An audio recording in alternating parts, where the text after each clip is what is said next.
prelude, the view from Brookside mud sucked on my boots. Runoff flowed around my feet, gentle but quick. I was climbing the mountain of my relative's former coal mine in Harlan County, Kentucky, walking the land where my grandfather worked for nearly 40 years. Brittle vines covered the old office building, the commissary, and the beer hall, which looked as though they could double as a movie set for a Wild West ghost town. This mine, called Brookside, attained national notoriety in the early 1970s after my family sold it to Eastover Mining, a subsidiary of Duke Power, one of the country's largest energy corporations. Harlan had long been infamous for labor disputes and family feuds, but shortly after the sale, a protracted labor strike was captured in the 1976 Oscar-winning documentary film, Harlan County, USA. This history of hardship and strife seemed distant as I ascended the hill on a quiet day, but for the early March breeze riffling through shrubs, and the rasp of silicosis that has blackened Burchell Nolan's lungs. Nolan, age 71, is a retired miner. He is easygoing for a security guard and handsome in a salt-of-the-earth way. Today he wore jeans and a navy hooded sweatshirt, with his neatly trimmed silver-white hair tucked under a Tractor Supply Company cap. He was allowing my cousin Elizabeth Jennings and me to tour the mine property. I was a bit concerned that my request to get out of his SUV would get him in trouble with his bosses at Manalapan and Nally and Hamilton, the companies that currently own Brookside and its equipment, though the tipple, the last part of the mine to operate, shut down 3 years ago. My need to walk this land felt like a hand at my back, pushing me ahead of Nolan and Elizabeth and past the 2 deer that stood to the side of the rutted road. My Howard grandmother's ancestors were among the first white settlers in Harlan. I not only craved the chance to view something close to what they might have seen in the late 1700s, but 12 years had passed since I last visited this place. I needed to make sure that the mountains were still here, that they had not been ground to nothing, their coal stripped off for points so far, the land and my family's history going right along with it to power the iPhone that I worried like a rosary in my hand. A modern holy thing.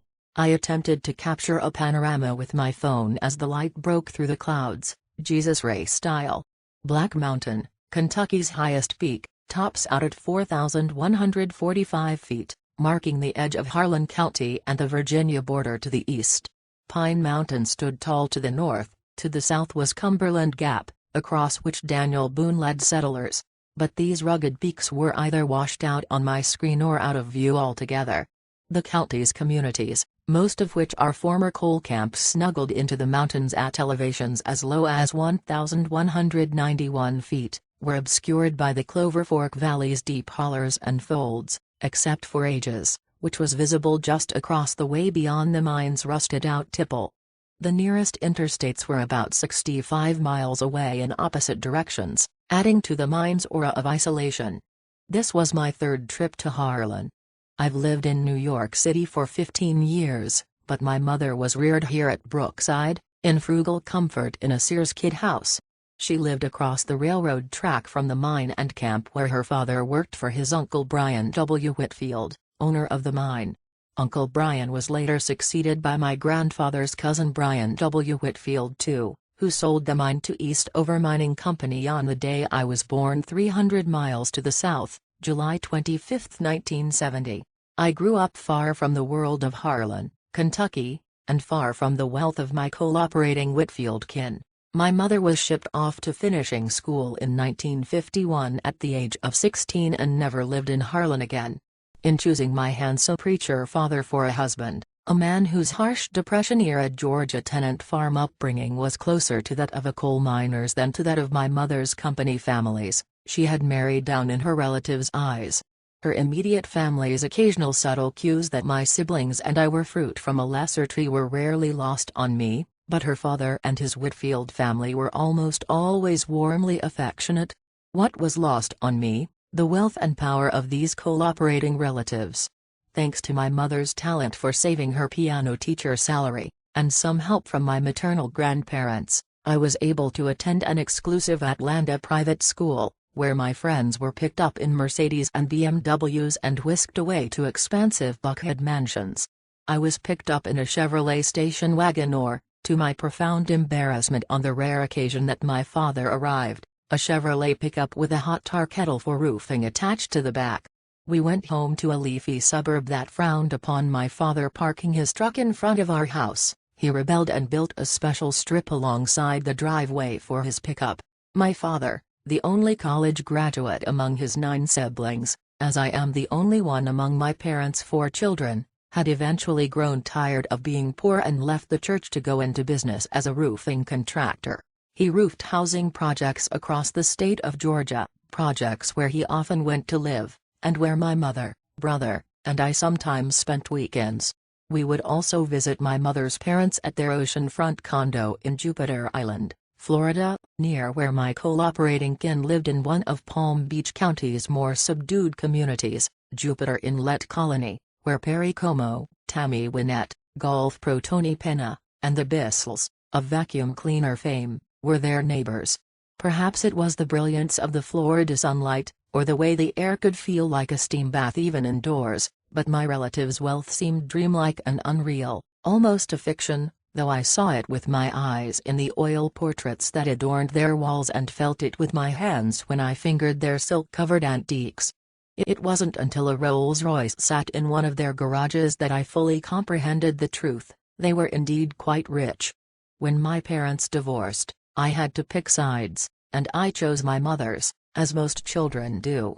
Still, this decision exacerbated how torn I was between yearning to belong to her rarefied kin and feeling outrage and compassion for the struggles and hardships I witnessed in my father's family, to whom I am equally loyal.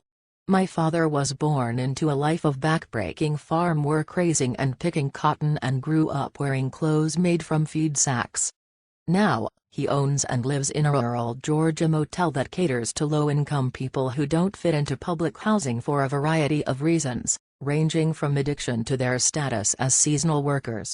He treats them all as though they are family, but he also rents rooms by the hour. For years, I fought bitterly with my father, who was often harsh to the point of being cruel, but now he has mellowed with age. At times, I preferred him to my mother for his ability to be real, as I put it as a teen. Alternately, I would go through phases of favoring my mother, who is undeniably sweet, and savoring the comforts of her world. Today, she lives in the same Atlanta suburb where I grew up, in a small tract home full of her own silk-upholstered antiques.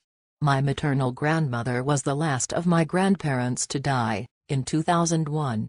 Shortly thereafter, I got proof that she didn't approve of me, as I had always suspected. In the early 1990s, I had become increasingly outspoken about environmental and liberal causes, and had cut off all my hair, striving to be Sinead O'Connor chic. At her apartment, I found photos on display of all her grandchildren and great-grandchildren, all except for me. As I walked toward Nolan and Elizabeth, who were already heading to the car, I set my back to these thoughts and the surrounding peaks. Nolan turned the SUV around at the slag heap and we descended over road ruts to the mine gates. It was time for Elizabeth to leave for work at her family's firewood packing business, which they started to help improve Harlan's economy after coal's collapse. Initially, they sold candles to fundraise for community members who couldn't pay their electric bills but quickly realized this was just a band-aid. Then the firewood packing business was born, using wood that wasn't of high enough grade for lumber. Elizabeth and I are the same age and share the same given name. I thought of us as the two faces of Janus, she looking toward Harlan's future and I looking to its past, two members of a generation trying to make something of our respective Harlan legacies. Part 1, Between Daylight and Dark. Harlan remained a rough frontier well into the early 20th century. In its 1889 coverage of a notoriously cold-blooded feud concerning the Turner and Howard families, both of whom happened to be my ancestors, the New York Times wrote, "The country is wild, and the whistle of a locomotive has never been heard by many of the inhabitants." At the time, the county had a population of about 6,000. Harlan would have likely remained sparsely populated if some of the country's richest seams of bituminous coal, also known as steam coal, which is medium grade and full of a tar-like substance, had not been discovered in its hills. In 1911, the locomotive whistle finally echoed across these valleys, which had been created by the headwaters of the Cumberland River. An illustrated postcard from 1915 shows the town pleasantly nestled in a crook of the river and bears an optimistic motto, "Harlan, Ky, ain't what it's going to be." Hailing from Alabama, my great-great-uncles Augustus F. and Brian W. Whitfield were among those drawn to Harlan seeking opportunity. In 1912, Brian opened Brookside, whose original company name was Harlan Collieries. Augustus developed a mining operation called Clover Fork Coal Company at Kitts Creek, 1 mile outside of Harlan town, as locals called the county seat. At its height, the Brookside mine employed close to 300 men, including my grandfather, who worked as company treasurer. When Harlan's coalfield was developed in the 1910s, the rocky terrain made transportation to the mines difficult, necessitating the creation of camps to house the workers. These camps were private property, not public towns, according to Harlan historian Dr. James Green III. There were close to 100 mines back then. The largest camp community housed up to 10,000 people. It may have been Prohibition, Green told me as we sat on an overstuffed couch at the Little Inn, the Harlan Bed and Breakfast where I stayed, but there was moonshine going all over the place. Then you had the fact that everybody carried guns. They also liked to gamble. Green quoted a New York Times story published in 1938, "A Harlan County camp is no weekend resort for sissies." During the 1930s, Union suppression and strikes led to violence that went both ways and became known as the Harlan County Wars. 11 deaths were directly linked to those conflicts, during which the National Guard was called in twice. They also inspired a series of vengeance killings, creating a nearly biblical succession of murders in what was already a violent place. Green told me that 1920s era Harlan had the highest murder rate in the country, beating out Al Capone's Chicago. My great-grandfather Howard, who was president of a mining rights company, was run off a snowy mountain road in 1947, his car later found at the bottom of a hollow, his body stripped of his wallet and watch. I've always wondered if his killing was somehow connected to labor strife. When the labor union known as the United Mine Workers of America, UMWA, left town at the end of 1931 citing lack of funds, the National Miners Union, backed by the American Communist Party, arrived. Most Harlanites didn't take too kindly to NMU presence. Only a few hundred Harlan miners went on strike with the NMU, as opposed to 6,800 who went out the year before with the UMWA. Sheriff J. H. Blair, backed by the Harlan County Coal Operators Association, who counted my relatives among their members, deployed close to 200 deputized mine guards to snuff out both unions.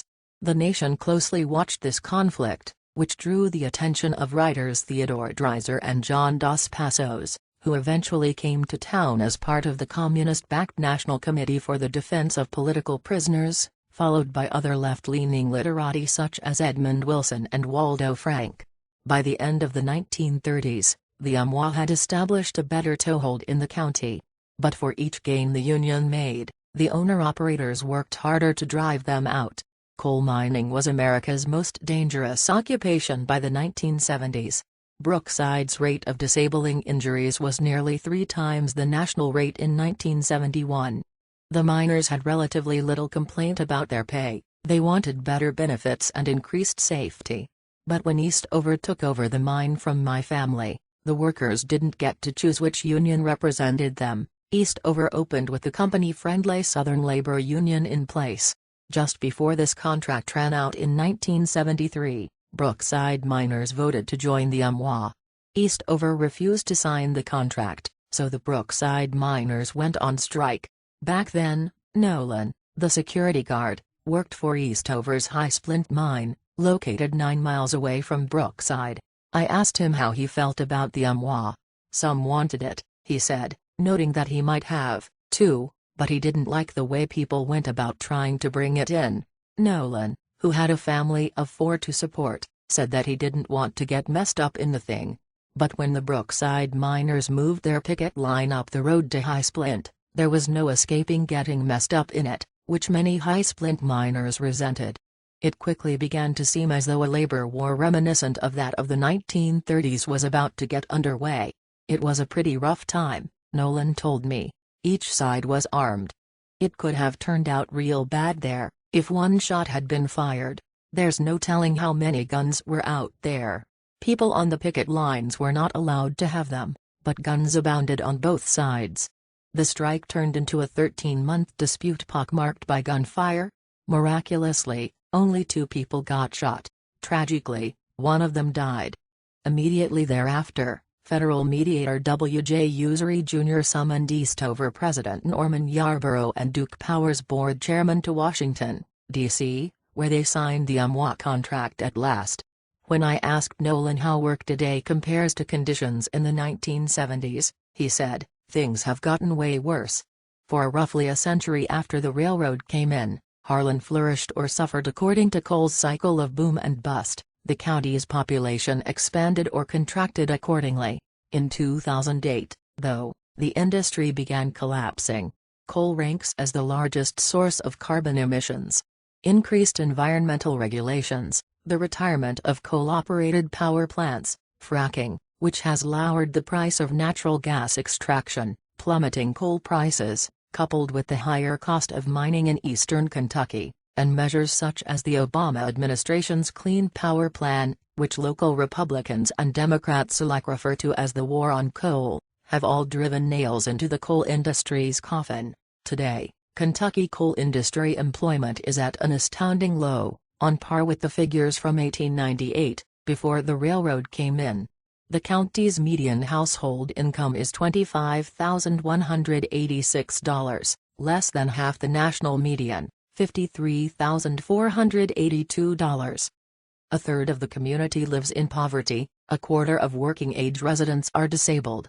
Unemployment has hovered at 13.5%, one of the highest rates in the state, steadily forcing people out. The county has lost 5% of its population in the last 10 years, as though Aunt Molly Jackson's Kentucky Miners' Hungry Ragged Blues and the seldom scenes leaving Harlan are playing in the hollows on repeat. The unions left with the mines. As of January 1, 2015, there's not a single union coal mine left in the state of Kentucky. "You might describe it as the difference between daylight and dark," said Nolan. "Back when I was 18, you could go any direction you wanted to and get you a job, but now you're lucky to find one. Now the trains aren't even running anymore. They ripped up the rails last fall." Nolan never wanted to be a security guard, never liked the idea of having to tell people they can't do this or that. These days, people come to the old Brookside property wanting to hunt or to find ginseng, which they can dry and sell for up to $1,400 a pound. "That kind of shows you where work's at," Nolan said. "People are trying to dig roots to survive. Coal may be dying, but Harlan has recently been thriving in American media." The FX series Justified is inspired by an Elmore Leonard character from Harlan and is partially set in the town. The National Geographic Channel reality show, Kentucky Justice, about a Harlan County sheriff, portrays the community's very real desperation. Jordan Smith, who grew up singing in Harlan County churches, gave the country a taste of Harlan's wholesome side during the 2015 season of The Voice. Smith's win has given the community a much-needed boost. This year also marks the 40th anniversary of the release of Harlan County, USA. The documentary is a bracing, dramatic David and Goliath story about coal miners pitted against Duke Power. On the ground in Harlan, people largely referred to the company by its local affiliate, Eastover, the UMWA, recognizing that a local defeat would be challenging in such a steadfastly anti-union place, strategically went after Duke, which helped land the strike on the national stage. Told through the eyes of the miners and their wives, who joined them on the picket line, Barbara Koppel's film is an intimate portrayal of the miners' struggle against corporate greed that continues to have resonance today. In 2006, the Chicago Tribune declared that there have been few better movies about labor struggles before or since. The story surrounds the Brookside miners' efforts to have Duke Power sign the UMWA national contract, as well as the group Miners for Democracy's attempt to clean up the union after decades of corrupt leadership under President Tony Boyle. To cite but one example, Boyle had ordered the murder of his 1969 Challenger jockey Blonsky, along with his wife and daughter. These storylines are interspersed with scenes of Harlan's poverty, discussions of the industry's risks and hardships, including early child labor practices and the prevalence of black lung, and passages about Harlan's notorious 1930s. Koppel took a cinema-verite approach to weaving together these threads. The lack of voice-over and minimal title cards can sometimes create confusion for the viewer, but the strike is fraught with enough dramatic tension to present a cohesive whole. State troopers line the road as strikebreakers, led by the gun-wielding Basil Collins, cross the picket line. Miners' wives are dragged off the line and thrown into jail. Eastover President Norman Yarborough steadfastly refuses to sign the UMWA national contract, coming across as stubborn as wood. Collins's gun thugs fire at the miners' homes. The striking miners travel to North Carolina and New York City to picket Wall Street, encouraging investors to dump Duke. The utterly fearless Lois Scott leads their charismatic wives to keep the cause going back home. In September 1973, Judge Bird Hogg, a coal operator in neighboring Letcher County, limited pickets to 3 per mine entrance, which enabled Duke to reopen Brookside with strikebreakers it imported from Virginia.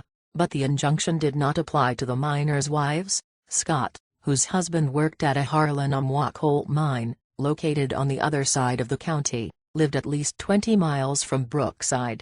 But when a friend asked her if she'd be willing to join the Brookside women on the picket line, Scott said she'd be over the next day. Americans were accustomed to stories of labor strikes in the 1970s, but news of the women's involvement, how they lay down in the road and were dragged off to jail with their children, set Brookside apart.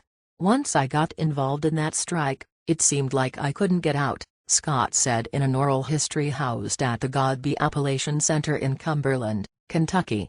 In one of the film's most famous scenes, she pulls a gun out of her bosom. "It's time for us to get just as violent as they are," she says to the Brookside Women's Club, the group of miners' wives she began to lead. "By God, you fight fire with fire." Koppel came to town because UMWA organizer Houston Elmore invited her, hoping that the cameras would help quell the violence. The filmmaker obliged. She and her crew moved in with miners and became deeply involved in their plight. In the film, the low-burning tension gradually builds to a raging flame as Basil Collins and his men attack Koppel and her crew, along with the miners and their wives. It's all too clear that the Harlan County wars could reignite at any minute. That is, until one night, away from the picket line, when a pro-company man, also known as a scab, murders 23-year-old Lawrence Jones, leaving behind his 16-year-old wife, 4-month-old daughter, and elderly mother, who collapses with grief at the funeral. The strike is settled soon after, but the UMWA contract quickly expires. The Miners for Democracy leadership negotiates a new contract with a no-strike clause, but few people in the film are happy with this outcome. The documentary concludes with the message that the miners' struggle is forever ongoing. The first time I saw Harlan County, USA, in 2011, I was excited and a little afraid as I settled into my theater seat at the Museum of Modern Art. I was wary that I was violating the same family code that had prompted my maternal great-aunt to write me off for attending Reed College, a communist, leftist, anti-American institution. My family never forbade me to do much of anything, but I knew they felt that the film was one-sided, a setup, or propaganda. Most of all, they were beside themselves over the fact that they had grown up at Brookside and knew next to no one in the film. My family is never mentioned by name in Harlan County, USA, but it is alluded to in many passages about the county's history. Over this they were none too pleased, which poses a problem. I loved the film. I was thrilled by its real-life drama and intimate portrayal of the miners' lives. I will be forever moved by how Koppel ennobles the miners and their wives, who come across as tenacious, fearless, clever, and at times quite funny. I fantasized about meeting the people captured on film. They were heroes to me. Parts of the documentary troubled me, though. An early scene depicts workers descending into a mine, followed by the title and shots of the Brookside camp and office front porch. My mother long had a photograph of that porch on her dresser, a portrait of my grandfather and his uncle and cousin. Next came a scene of a wizened old man singing and talking about how his boss, presumably the prior owners of the Brookside mine, said his mule was worth more than him. Was this man singing and talking about my grandfather, my grandfather's cousin, or my great-great-uncle? In another scene, a woman talks about how all her life she has considered the company as the enemy, and how her grandfather suffered from black lung. Because of how the film is edited, one believes that she is referring to the prior owners of Brookside, which means she is talking about my family. This shocked and horrified me. Though I vowed to keep an open mind, I resisted these words with every fiber of my being. I confess, if the mine in Harlan County, USA had no connection to my family, if the story were about a different industry in a different place, I wouldn't be giving the company side another thought. I'd be ready to see them fall mightily, but this was my family. Part 2, in the mountains of lost songs. Before I left for Kentucky this spring, 5 years after I first saw the movie, I set up interviews with people on both sides of the conflict, including one man who I was told could speak to the company perspective. He grew up at Brookside and worked for Eastover during the strike. Because the strike continues to inspire so much tension in Harlan, he asked that I not use his real name. I'll call him Henry. There was no truth in that movie, Henry said over the phone, reacting as though I had passed a rattlesnake through the line when I said I was a fan of Harlan County, USA. Your papa was a man of the truth, and there's not a bit of truth in that film. The intensity in his voice crescendoed, pride and defensiveness coming through loud and clear. Henry told me that, had I just been some ordinary reporter calling from New York, he would have already hung up the phone. He agreed to take my call because he worked for and loved my grandfather. Hearing those words made me feel like Henry had bitten the rattle off the snake and handed it back as some sort of peace offering. In childhood, my eldest brother collected rattles from snakes. Every so often, in a sweet and wistful state of mind, he would show them to me. I felt privileged getting to touch something so wild and fearsome, and I was reminded of that feeling after Henry's declaration. I paced my living room, where images of my family sit atop bookcases, including one of my grandfather as a little boy dressed in a sailor suit and giant straw hat, then managed to shakily jot down the words "love and your papa." I was curious about Henry's words but wary of accepting them, reminding myself that I had to keep my own biases in check. But in Henry's voice I also recognized something of my own feigned passion for the people I love. "We ain't all dumb down here," Henry said, as if only a fool would fall for Koppel's movie. "And most of us have teeth." When I finally met Henry at a fast food restaurant on the 4-lane strip outside of Harlan, I was completely taken aback. I had imagined someone far more hard-edged than the clean-cut preppy-ish man who sported a V-neck sweater and button-down shirt, appearing like a suburban, golf-loving grandfather. When we greeted each other, he knocked on his very nice teeth, an exaggerated gesture to show me they're real. He struck me as being like a lot of the men in my family, men whom novelist Tom Franklin describes as the sensitive guys at the dogfight. Henry had arranged for me to meet a group of men who grew up in coal camps and worked at Brookside, High Splint, and other mines in the 1970s, men who were all on the company side of the strike. Like Henry, these men were now in their 60s and 70s, and retired from the mines but still working in a variety of capacities, from doing occasional contracting jobs to volunteering in the community. Most every able-bodied person I met in Harlan was either still working, or yearning to work. Hard work defines this place. These so-called scabs were willing to meet with me, though most asked to remain anonymous for fear of stirring up trouble. My visit fell during the week of Super Tuesday, and the men chorused over cups of coffee about the Detroit Grand Old Party presidential debate. I've been at rooster fights that weren't as entertaining as last night, and the community's demise. It happened so quickly and suddenly it takes your breath away. We're left here trying to figure out what we're going to do.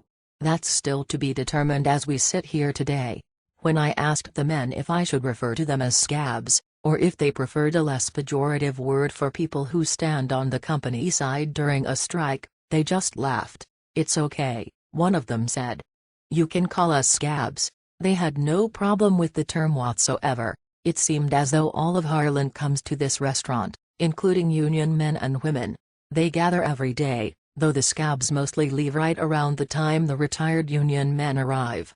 That's not to suggest that the mood was tense or unfriendly, it felt like changing shifts. I watched it happen 3 days in a row. One day, the scabs pulled out guns and placed them on the table.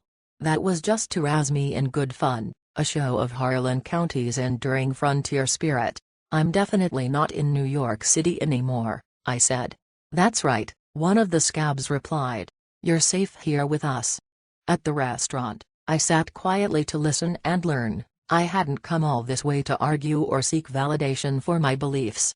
The scabs discussed the strike and Harlan County, USA interchangeably, and registered plenty of complaints about the film. A common refrain was that it was misleading. That strike was about Brookside, but most of the movie was filmed at High Splint and over in West Virginia, said one man. The people in the movie didn't work at Brookside. The people that was on strike, the people that was on the picket lines, didn't work at Brookside. The union was paying people to get up on the picket line.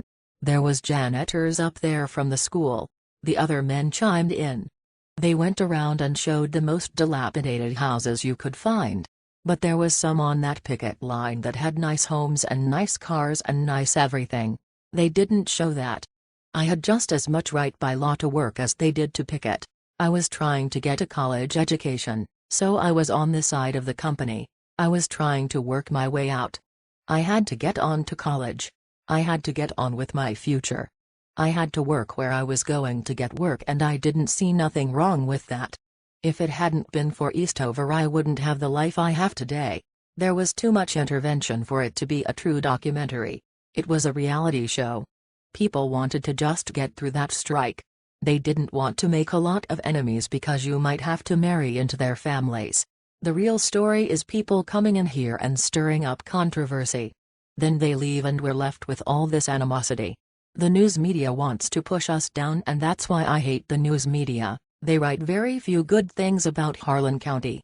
I'd give anything to go back down there in those mines. A few months before I left for Harlan, news broke that the United Kingdom's last deep coal mine had closed, a momentous event signaling the end of a centuries-old industry. Think of all those Dickens characters. I sensed that everyone around the table knew that nobody would be going back down in those mines anytime soon. Henry reminded me again that he didn't want me to use his real name. All this turmoil happened in Harlan County in the early 70s, and right now there's some people who are just beginning to speak to me, he said. There's people that still hate me. How deep this thing runs you have no idea. He continued, one of those guys, he was on that side and I was on this side, got saved. Both of us got saved at about the same time. Me and him put it behind us. You have to forgive, but a lot of people don't forgive. I still see people and they turn their head and walk away from me. It's because of that strike. Some people hold grudges their whole life, said one of the scabs. Some people hold grudges, echoed Henry. That's right. No one ever gets Harlan right, is a lament I have heard from my Harlan relatives all my life. I call it the Ballad of Harlan County. If it had a chorus, it would be about how Harlan and Appalachians are represented to the rest of the world, as uneducated, shiftless, and toothless. And how people here see themselves, as hard-working folk, whether rich or poor, who have a singular culture and history but who are wary of being told they're not like the rest of us, even while they are exceedingly proud of what makes them so unique. My Whitfield family and the scabs give Harlan County, USA its own special verse. During my week in Harlan, I pieced together that this locals versus outsiders disconnect is more than a knee-jerk reaction. It's due to the loose handling of facts that frame the strike at the beginning of the film. For Harlanites on the company side, this undermines the documentary's integrity and leads them to question its larger takeaway. Take the opening scene, when miners descend into a mine. This mine is Cranks Creek, not Brookside, a point over which I've heard my share of fuming. Right there, the film loses some Harlan people. This distinction doesn't matter to most viewers, of course. It never mattered to me, because we are not attuned to the hyperlocal sensibility that is so strong in a place such as Harlan. Next comes Nimrod Workman, the miner and singer whose story and song make for an incredibly affecting moment. Workman's scene falls immediately after a close-up of the Eastover office front porch, a filmic gesture implying that we are zeroing in on a specific strike in a specific place. When I first saw Harlan County, USA, I was deeply moved by Workman, whom I had assumed was talking about my family. I later learned that his scene was filmed in West Virginia, where he lived and worked. Barbara Koppel never responded to my requests for an interview, but I did talk to Ann Lewis, Associate Director of Harlan County, USA. After the strike, Lewis married Jerry Johnson, one of the striking coal miners depicted in the film. She went on to live in the region for 25 years, making films focused on social and environmental issues with the renowned regional media and arts center Appalshop. Lewis described Workman as being expressive of the region as a whole and explained that this kind of generalizing is not unusual in documentary. And while I see her larger point, I still find it misleading. Moments after Workman's scene, a woman, who turns out to be Lois Scott's daughter, describes the company as the enemy. I had always presumed she was talking about my family's company, but her grandfather worked at a mine 30 miles away from Brookside. In fact, the enemy she described was a very different mine owned by a large corporation. My cousin Elizabeth had an even more powerful reaction to this scene. My grandfather went into the mines with his men every day and he died of lung cancer, she later wrote. How can we be the enemy? There were plenty of reasons why the Whitfields could be the enemy, a point I knew my cousin also understands, but Harlan's mines were not all the same. The film also has a segment on the use of breaker boys, or child laborers who picked slate from coal. But this practice was primarily limited to anthracite coal mines in Pennsylvania. Harlan's mines contain a softer grade of coal. Though I did meet a miner who labored in Harlan's mines as a child, Henry was adamant that children never worked in the Whitfield mines. For me, said Lewis, right at the beginning of the film you're kind of dealing with the broader picture and then narrowing in. The intended broader picture is the greater American coal industry, the USA and Harlan County, USA. But this is not made explicit, and it grates some locals. When images of the Brookside camp are cut with ones from a welfare camp that is in far worse shape, their distrust of the film is solidified. I met many people who were on the Brookside picket line, and they would swear on a Bible to the film's accuracy, though some do note how the sequencing of certain events was changed, which allowed for the creation of a story arc. As for the Scabs reality show comments and remarks about people being from elsewhere, labor strikes are a heightened form of grievance with their own theatric casualty. They are also dependent upon support from people near and far, which explains why folks came from out of the woodwork to stand with the miners. There is no arguing that the strike footage is what makes the film so enduringly powerful, a great cultural and historical document, and an incredible non-fiction film. I won't deny the coal mining industry's dark side, the fact that Harlan's poverty is extreme, nor that my relatives were among the county's staunchest union haters. Elizabeth told a story of when Hollywood producers came to the Kitts Creek mine in the late 1970s, scouting locations for the film Coal Miner's Daughter.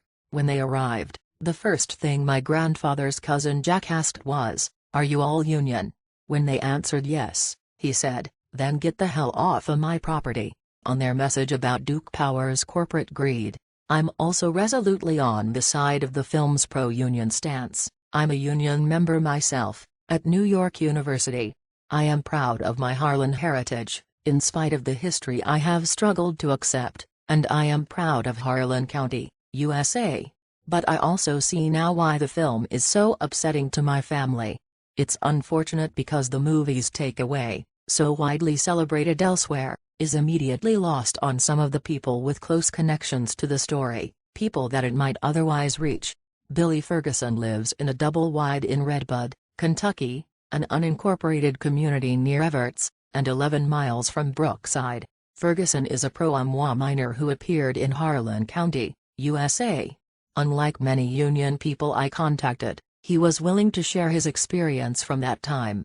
Most people who stood on the Brookside picket line are no longer alive. To visit him, I drove into the mountains up the Clover Fork Valley, where fog smoldered across the hills in ghostly wisps. When I pulled up to his place behind the Black Mountain Elementary School, Children were playing across a rippling creek from his trailer, and the school's American flag flapped in the wind.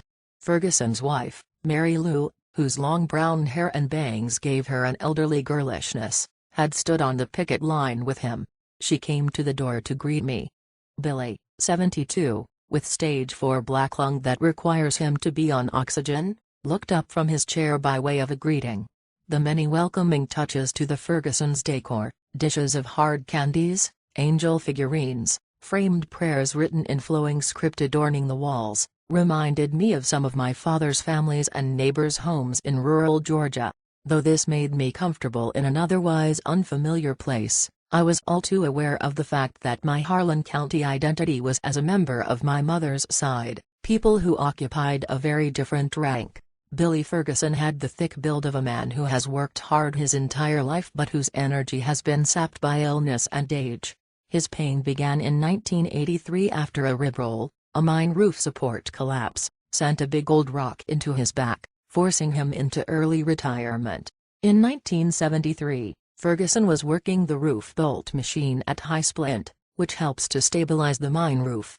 He went out on strike with the Brookside miners. When I asked him what inspired him to join the cause, he said, "I was fighting for myself and everybody else. Fighting for my right to have the for safety in the mines. It was just ragged and rough and they didn't care what went on."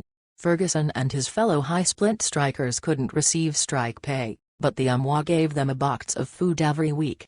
It was enough to feed the Fergusons and their 4 kids, ages 2 to 13, until a van concealing a machine gun pulled up to his brother Tommy's house and opened fire, shooting 16 holes into the slide of a swing set Tommy and his wife had just purchased for their children, 9 holes into the house, and 1 into the baby's swing.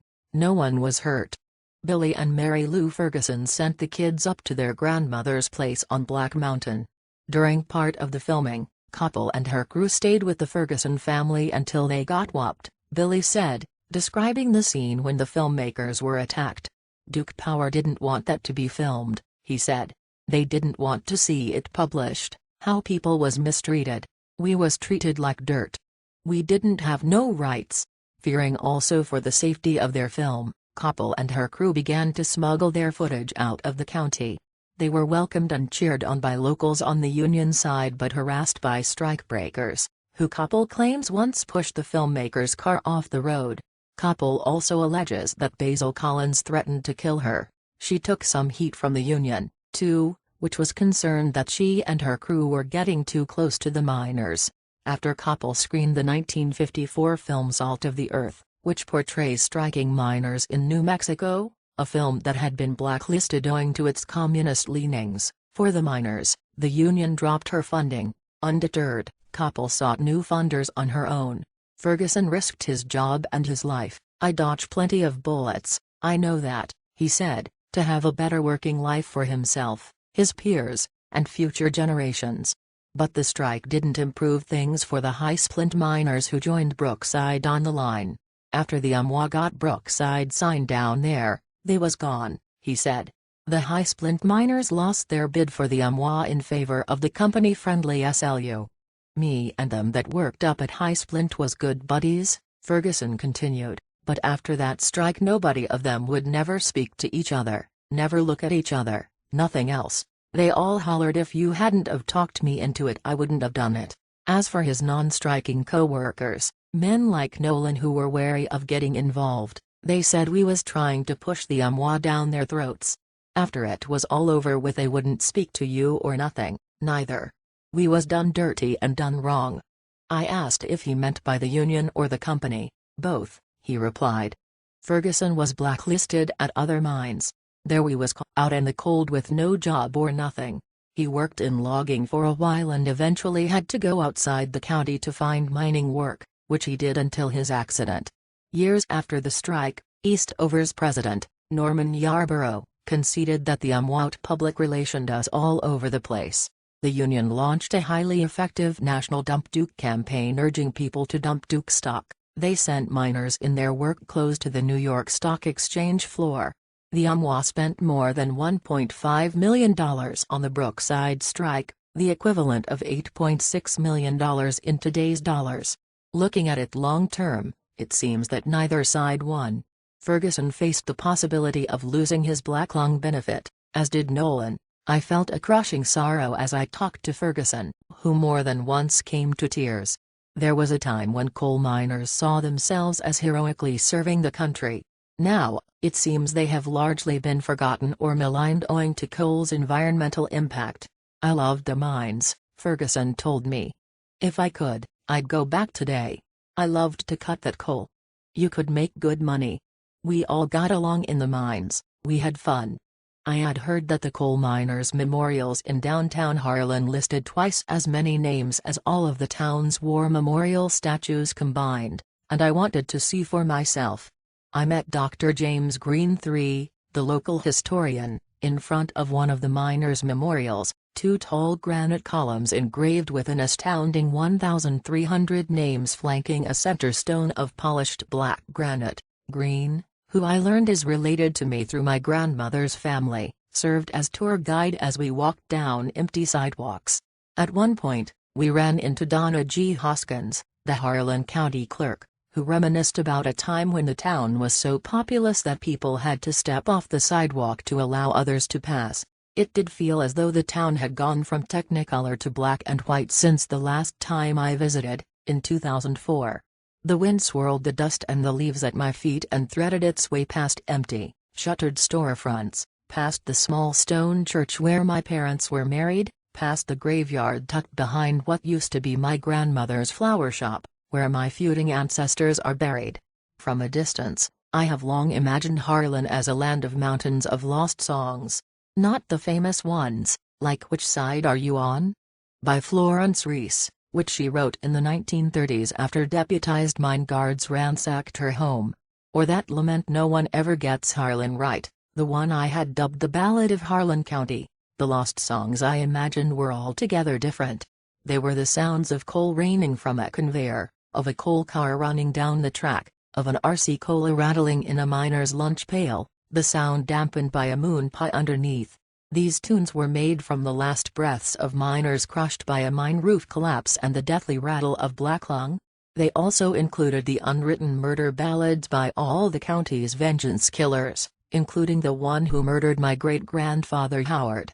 For a week I'd been in this community, having coffee with scabs, visiting my cousin's home, going to the Clover Fork Clinic in Everts, Kentucky, copying old newspapers in the public library, which had been posthumously named for Brian W. Whitfield, Jr., though his gift to the library was meant to be anonymous, shopping at Don's, the locally owned grocery, eating at El Charrito Mexican restaurant, buying notebooks in the aisles of Walmart, calling on miners in their homes, and attending the job fair with 100 job seekers at the Harlan Center, where the parking lot was filled with SUVs and trucks affixed with Friends of Coal license plates. Slogan: Coal keeps the lights on.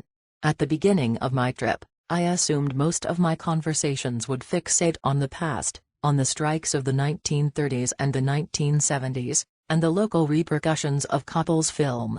But a different storyline and song emerged. Harlan is on the cusp of a very important time right now, one of the scabs had said to me. We're either recovering, in the evolution to something else, or going to near nothing. I have heard similar dirges in other single-industry towns where the economy collapsed, in upstate New York and in Maine, at the northern end of this same mountain chain. I've walked other empty, nearly desolate downtowns, but to me, Harlan is different. Harlan County is a symbol, said Green. It's a shorthand. When people need to trot out poverty, labor violence, or feudalism, they use Harlan County, and that's part of our problem here. Of course, in coming back to follow the trail of this strike and film, I'm yet another outsider mining the very history that the town would like to escape. I took a good hard look at this ailing place. Christ's Hands was written in large black letters across a modern brick building. The words Ky Mine Supply Co. stood up on the roof of a nearby vintage brick warehouse in white, as if issuing a challenge to the mountains behind it. I thought about Elizabeth and her family's efforts to improve Harlan's economy by starting a new business. Like an article of faith, you had to believe in Harlan's future to see it. I couldn't see it yet myself. But I knew I didn't want to come back in a few years and find this place finally, officially gone. Jerry Johnson opened the door of his house in Greenville, Tennessee, a cozy 5-room home he shares with his 7th wife, Marcy, and said, "You made it out of Harlan alive." Johnson, a retired Brookside miner, and the ex-husband of filmmaker Ann Lewis, was riffing on Daryl Scott's song, "You'll Never Leave Harlan Alive." We set off in his white Crown Vic for a tour of the Smoky Mountains, which appeared as inviting as pillows stacked 5 deep on a hotel bed, a sharp contrast to Harlan's rugged peaks. It was the first time I'd seen the sun since climbing up the Brookside hillside with Nolan and Elizabeth, and I basked in it like a cat, savoring how Johnson's car absorbed the heat. We drove past meadows washed in golden sunlight and headed into a thick forest where we parked by a stream. "What you see is the reason why I moved here," said Johnson, who recently left Liberty, Kentucky, where he still owns property. Before that, he lived in various places around the mountain southeast, working as a coal miner, an underground union organizer, and a filmmaker. "I got trout laying down in there if I want to eat one of them. I could go up that road there 3 miles." He pointed to a trail where 2 women walked their dogs, "and I'm sitting on the Appalachian Trail with shelters where I can camp out. I've got a spring up there that's out of this world and I don't have to own it. You own it. All the way to New York. This is yours. This is ours." Johnson sounded as though he had walked straight out of a Woody Guthrie song. In fact, he was born out of wedlock in Harlan in 1946, raised by his grandmother until he was about 7 or 8 years old. Stepfather, a preacher who handled snakes, said, "Maybe I'll let him come, he looks old enough to work." If Johnson didn't dig enough house coal as a child, which he collected out of abandoned mines, his stepfather beat him with a coal shovel. Johnson's other childhood line of employment was plowing gardens. "I made $10 per garden. That was more than coal miners was making." The family lived without running water or electricity because Johnson's stepfather didn't want to pay any rent. Johnson turned pensive, speaking of the challenges of his childhood as though he were grading coal. "This was like peat, a bit soft, but there was anthracite, one hell of a hard rock. We didn't have it that rough because we had some hogs and chickens. We had a lot to eat, but we didn't have enough." The details of his life were things that could combust inside a person one day. He officially went to work in the coal mines when he was 13 years old because his stepfather couldn't dig enough coal to feed the family. Johnson and some friends eventually hitchhiked to Scottsburg, Indiana, where canneries were hiring for harvest season. Up north, Johnson lived under a bridge for a couple of weeks, eating from cans of food that had been bent up bad on the assembly line. He sent money home to his family. Once the canning season ended, he traveled back down the Hillbilly Highway, as the route between the Highlands South and the northern industrial centers was called, for Harlan. He worked in dog hole, or low vein, mines, hauled and sold liquor for bootleggers, and built fires at 4 a.m. to heat the local schools. Johnson didn't learn how to read and write until he was 40 years old. By the time he was 18, he was mining coal full-time.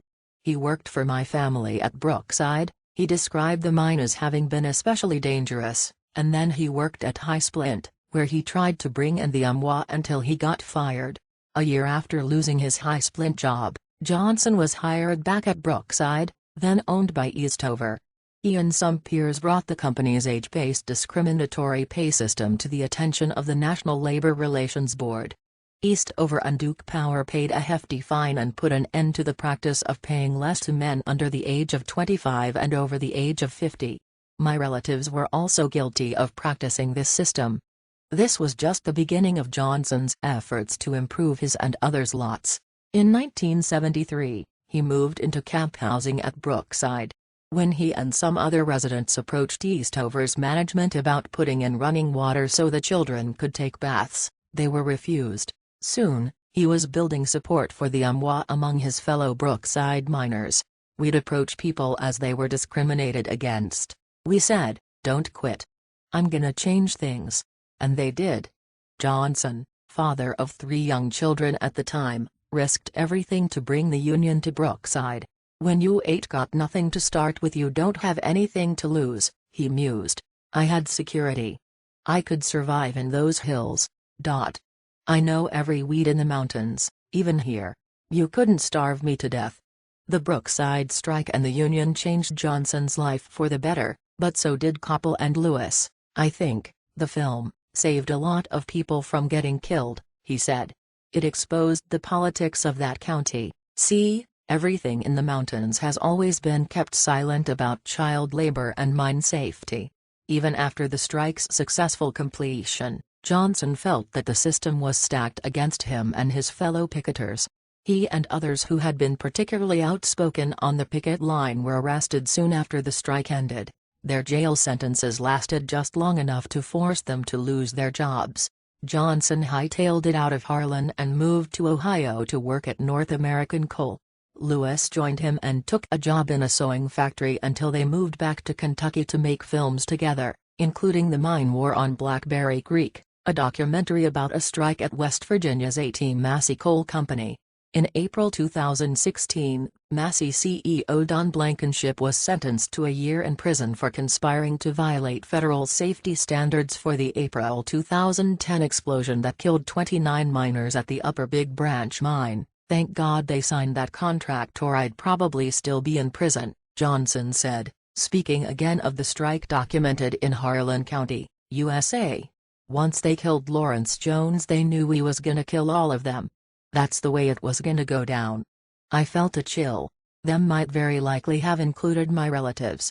At the time of the strike, Yarborough, Eastover's president, was living in the house where my mother grew up. My grandfather's cousin Brian didn't much care for his fancy home in Florida, so he was still living next door. Johnson interrupted my thoughts. Your family was nice people, but you got to understand, they was coal operators. I was only just beginning to understand what all this meant, for better or for worse. He then told me a story about my family I'd never heard before, about my grandfather's cousin Jack, who was running the mine at Kitts Creek. There had been a strike at the mine in the 1950s, but Jack would not sign a union contract, Johnson explained. He brought in some scabs. Miners went down there and got him and drug him out of his office and put a tin bucket around his neck like a drum. They gave him sticks and he played that and they marched him to the river and threw him in. Something about this story got to me, unexpectedly. It must have been written all over my face, because Johnson said, "They's a lot better ways to have done that, but that's what they did." Then he still didn't join the union. He shut down that coal mine and stacked all his belongings and equipment up and never used them again and never mined coal again in his life. That chill didn't leave me after I said goodbye to Johnson. I had Kitts Creek mud on my boots, a red dirt in contrast to the black-brown mud of Brookside. The mud was there because a couple of days before, Elizabeth had taken me on a tour of the Clover Fork mine where her family now operates its firewood packing business. When I arrived, the air smelled toasty and warm, like a ski lodge, from the kiln curing wood. It crackled with the sound of logs being cut in the splitter. Elizabeth showed me the mine commissary, which appeared exactly as it was in 1957 when Jack turned out the lights and shut the door after the strike, never to reopen. A calendar from that year still hung on the wall. Cans of coffee, cracker tins, Radio Girl perfume, dresses with sweetheart necklines, and shoes in their original boxes all sat on the shelves, ready to be sold. The meat and dairy cases stood waiting for someone to fill them up and turn the power back on. The phone book listing my grandparents' number at Brookside, a long-distance call at that time, dangled from a cord by the telephone. To compare it to a museum would be inaccurate. Rather, it seemed as though the commissary was sitting there waiting for everyone to tumble out of their Studebakers and walk through the door, fresh off the road from the 50s. I thought again of Johnson's story about my grandfather's cousin Jack. It must have been terrifying to get thrown into the river, and it must have been horrifying when my great-grandfather was murdered. Elizabeth later wrote to me, "I think today we use the expression blood, sweat, and tears metaphorically, but for the family it was literal. You had to fight to keep what you had at work and maintain a safe home." We both knew this had to be true for everyone in Harlan, no matter what side they were on. It just so happened that this particular side was our family. I don't agree with my family's anti-unionism, but I was starting to understand how much fear had inspired it. They say in Harlan County, there are no neutrals there, Florence Reese sings. You'll either be a union man or a thug for J.H. Blair. But what if a person is both of these things at once, or interchangeably? Because of my parents' backgrounds, there has always been a class war raging inside of me, a struggle that I am bound to lose no matter which side I choose. Perhaps that's why Johnson's story about Jack haunted me. I kept thinking about being alone at Kitts Creek with just Elizabeth and a handful of employees. I was intensely aware that if someone came upon the place with violent intentions, Elizabeth and I would have been trapped. Thinking about this made my blood start to tell me what my conscience, understanding all that I had come this far to learn, wanted me to deny, that in the face of violence, I would have stood with my mother's family, even if this meant betraying the very principles that had so long pitted me against them. This didn't mean that I share this value, but I did share their blood. I had struggled with this crux for longer than I could remember. I knew I would be racked with grief, whether I stood with these kin or against them. The hurts that people put on each other during a strike don't heal too easy, said Brookside Miner Jr. Deaton. The same holds true for the hurts that can run through a family. Perhaps this was ultimately why labor issues burn people up so terribly, because they always come down to family, the families we're born into along with the ones we raise, and the brotherhood and sisterhood that work creates for us, especially down in the mines, and for men like Ferguson and Johnson. Forgiveness in either of these realms can be extremely hard won. Though Henry taught me that forgiveness is possible. As I drove to the airport to return home, I looked across the hills and mountains toward Kentucky and thought of something else Jerry Johnson told me. On Decoration Day, the day when visitors replaced all the old flowers on the graves with fresh ones, his grandmother always went down to Reesthoven, the real rich cemetery. She'd take all the ribbons they threw away, and sew them into the most beautiful bedspreads you ever saw, he said. She'd sell 'em for about $25 a piece. That was a lot of money back then. Reesthoven is where I went the first time I came to Harlan, when I was 19, for my great-uncle General Edwin B. Howard's funeral. It had seemed like an ordinary cemetery to me until my mother showed me the family mausoleum, a large and elaborate marble structure. My mother was so proud, but at the time I looked at the marble carvings on the tombstones of my relatives, including my great-grandmother, my grandmother's mother, the woman for whom I was named, and who took her own life as little more than monuments to the wealth that separated them from me. Now I knew better. As I traveled a ribbon of road across northeastern Tennessee, fields and rolling hills spread before me, dotted with barns adorned with quilts. I thought of the ribbons gathered by Johnson's grandmother, ribbons that were very likely tied around arrangements made by the hands of my own grandmother, who owned the flower shop in town. I envisioned Harlan's patchwork of people, the fabric of a community being made across two women's hands, a woman of means unknowingly and inextricably linked to a woman without. And I imagined the blankets Johnson's grandmother made with patterns of blocks and bright stars, tucked around generations of Harlan's children whose parents prayed for their safety and their futures.